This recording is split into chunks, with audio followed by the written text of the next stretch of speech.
యువతరానికి ఆశీర్వాదాలు, పెద్దలకు నమస్కారాలు. సర్వే జన సుఖినో భవంతు. అందరము చల్లగా ఉండాలి. దేవుడు అన్యాయం చేస్తే విధి విధానం అనుకోవచ్చు, కానీ ఇక అజ్ఞానంతో ఎవడో ఎరవేస్తే అట్టి స్థితిలో మనమే అన్యాయం పాలవుతున్నాము.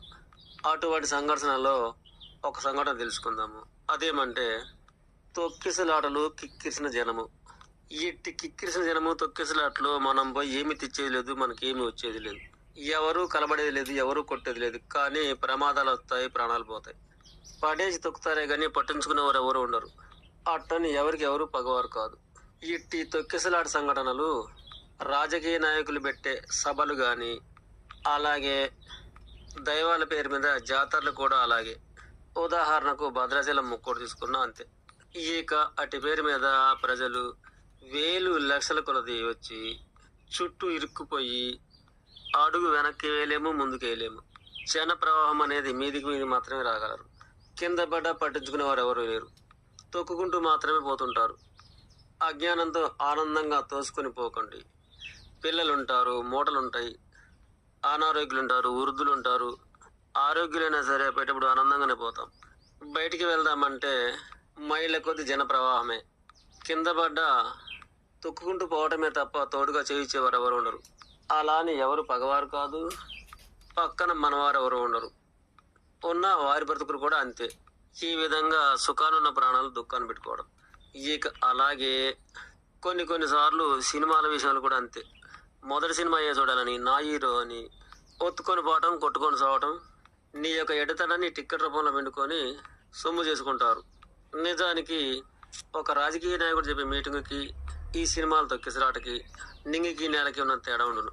ఈ విధంగా వెరిసినెలు వెకిలి చేటలు.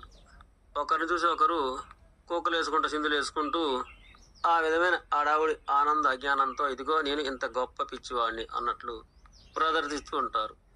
అలాగే రైలు స్టేషన్లలో కూడా అంతే. ఎక్కేవారు, దిగేవారు కిక్కిసిన ప్రవాహంలా జనసాంద్రత ఉంటుంది. కనుక ఇటువంటి స్థితిలో ఎన్నెన్నో ప్రమాదాలు కూడాను వింటున్నాము. అమాయకంగా ఉంటే చేతులలో ఉన్న సంచులు, జేబులలో ఉన్న డబ్బులు, మేళ్ళలో ఉన్న గొలుసులు, సంకలో ఉన్న పిల్లలు. కనుక కాత తెలివిగా ముందు చూపుతూ ఆలోచిస్తూ మసలుకో జరగాలి. అయితే ఒక సూత్రం ఏమంటే, ఈ కిక్కిరిసిన జనసాంద్రతలో మనము ఉన్నప్పుడు తోసుకొని పోతూ ఉంటే ఒకరి మీద ఒకరు తోసుకొని పోకూడదు. తెలివిగా మనము చేతులు చాపి కాస్త ముందు వారు పోయినాక మనము వారి మీద పడకూడదు. వారు పోయినాక అర నిమిషం అలా ఆగాలి. మన వెనక వారు మన మీద పడ్డా సరే అలా నెట్టి పట్టి ఉంచాలి.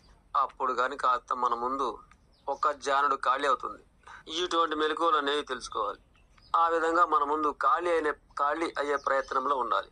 అలా కాస్త కూత ఖాళీ చేయగలిగినప్పుడు ఇక మన చుట్టూరున ఎవరైనా పిల్లలు కానీ, వృద్ధులు కానీ ఉన్నప్పుడు వారిని ఆ ఖాళీలోకి చేర్చి ఇక మనము కాస్త చేతులు వెడల్పు పట్టి ముందువాడు ఒక అడుగేసినా సరే మనము వేయకుండా ఉండాలి.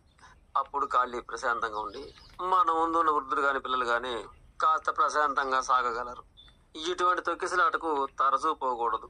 జీవిత అనుభవం కోసం 1-2 సార్లు పోయి తెలుసుకొని రావచ్చు, కానీ అదే పనిగా పోయి అనర్థాలు తెచ్చుకోకూడదు. మెలకువ మరోసారి వినండి. వేల లక్షల మంది మధ్యలో ఉన్నప్పుడు తోసుకొని కిక్కిరిసుకొని ఊపిరాడకుండా వెళ్తున్నప్పుడు మన ముందు వాడు బెత్తడో జానడో అడుగు కలపగానే ఇక మనము కూడా అదే విధంగా అడుగు వేయకూడదు. కానీ వెనక వాళ్ళు మాత్రం మీద పడతారు. అయినా సరే వెనుకకు నెట్టి పట్టుకుని ఉండాలి. అప్పుడు కానీ ముందల జానడో బెత్తడో ఖాళీ లభిస్తుంది. ఆ ఖాళీయే బోడకుండా నడవగలగాలి.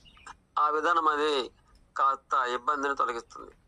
సర్వే జన సుఖినో భవంతు.